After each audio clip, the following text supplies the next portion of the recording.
Welcome to another episode of the Malaysian Economy Reality Check video series. So in this episode I'm going to be looking at the House Property Index in Malaysia and see how the property market is doing over the past decade. So the data for this is taken from the house valuation service, the jpph.gov.my, and so they have a PDF here at this link that basically contains all the index for all the houses in Malaysia and also the sort of average house prices over the past decade. So that's the base data that I'm using, and I'm using the value as of Q1 every year. So the values go up and down in the year, but over the years it should still be possible to compare the years reasonably well.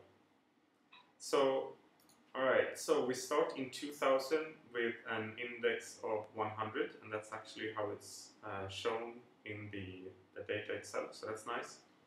And then we basically look at the index, how it goes up, how prices of houses go up in Malaysia. And this is all of Malaysia, so it's not for a particular region or a particular state. So as the years go by, we see that basically the index goes up. So over the decade, there's a 50% increase in price overall for all properties. And I think when I talk to friends and other Malaysians, I see that this is basically the reality that most people are seeing, that houses are becoming more and more expensive. And you can see the annual change as well. And this matches reasonably well inflation, but not quite. It's still under inflation. So if we adjust these values for inflation, and we start with 100, and then we do the inflation adjustment that I've shown you in previous videos, the value of the index basically goes down instead of up. So instead of having a 50% increase, we end up with a 50% decrease. And if you still feel that this inflation adjustment is a bit weird, let's take a look at it in gold instead.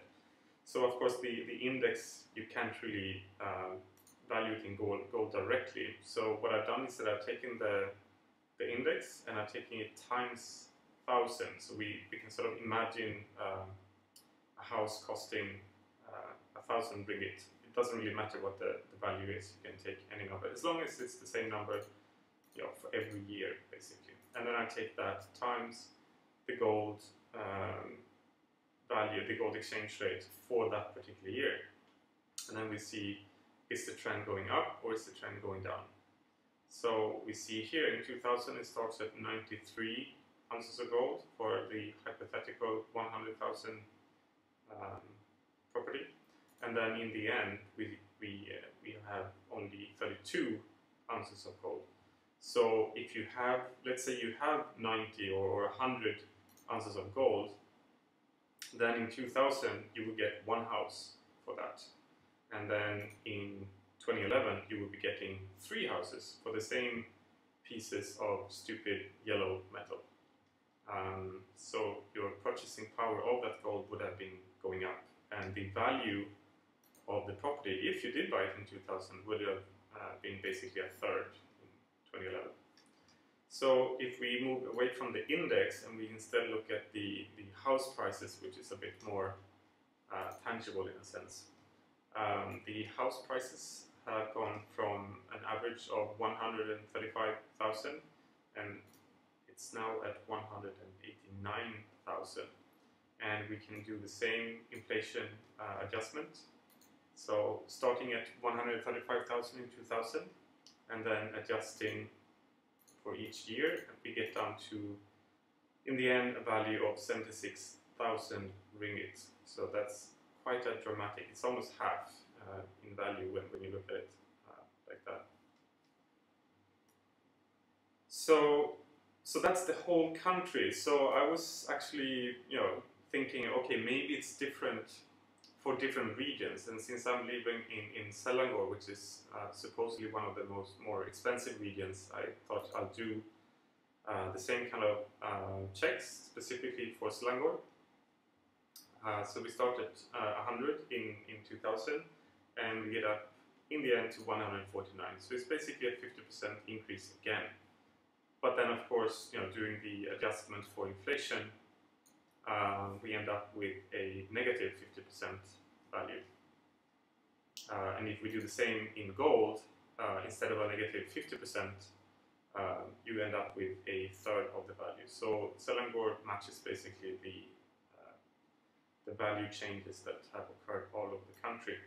So those are the numbers. So let's take a look at that in graphs. So the House Price Index, you see the index here starting at 100 and going up. But when we adjust it for inflation, it's going down. Same thing for the Selangor specific part. It starts at 100 and it goes up, but adjusted for inflation, it's going down quite a bit.